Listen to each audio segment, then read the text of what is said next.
I become a better driver, more complete driver.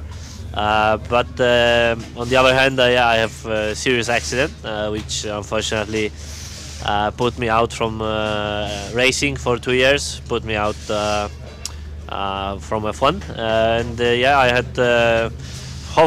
Fortunately, I did come back to the sport, to driving, and I chose rally, WRC events mainly. But last year I did some also ERC events, just to learn the sport, just to discover the sport deeper into the details, and because rally is my passion, I was very keen to have opportunity to do the season.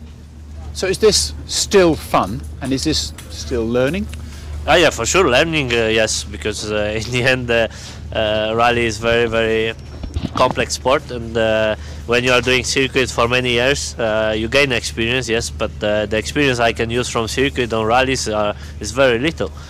So I have to practically learn everything from scratch. I have before last year on March, I have never been on the gravel road, so I never really drove a rally car on gravel. My first event was Portugal last year.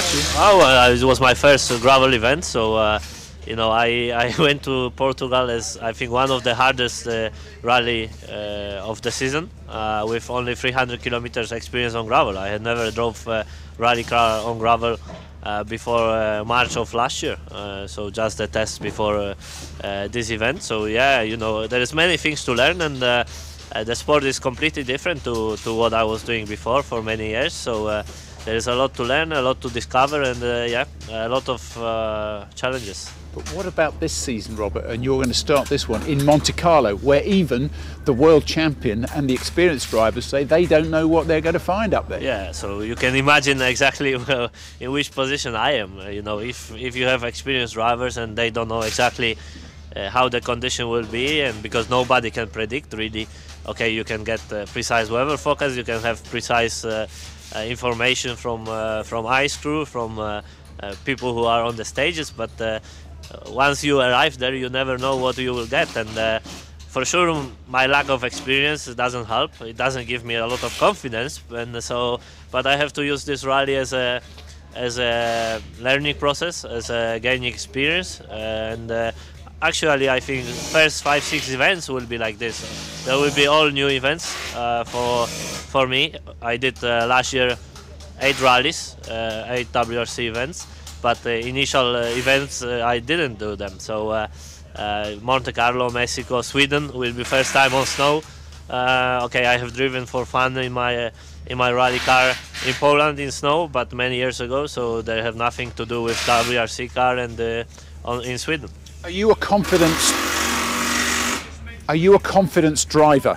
To drive well, do you need to be confident? I think when you need to find the last bit, and when you need to really fight against top drivers, confidence is fundamental. You need to be confident. You need to have as many things as you do under control as possible.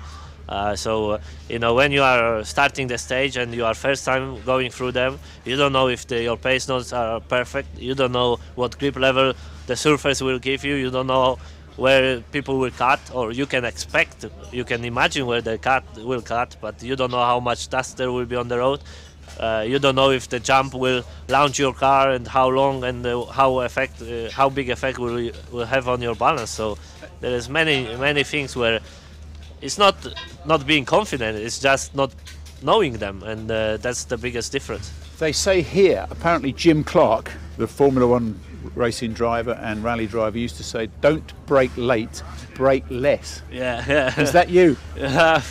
I think in many places you have to really take a lot of margin because of condition, because of the condition can change very quickly. You can get into the shadow place where there is a river coming across the road and it will be icy, and so you have to really, I think, take a lot of margin, and if you want to finish this rally, and this is my priority, and it will not be easy already finishing it. So we really have to take care of what we are doing and take it really steady. And tell me about the year ahead, 2014. How did this opportunity come about? Well, I have I have pretty good season last year. I was not expecting to win WRC2, so the normal step forward would be to step up into WRC. I have, to be honest, great opportunity, and yeah, I want to thank Citroën as well for the opportunity they gave me last year, and actually they wanted me to drive for the factory car in factory team. But I have, on the other hand, also my main partner Lotus, which helped me a lot last year. Without them, I will not be here, and because of let's say sponsor,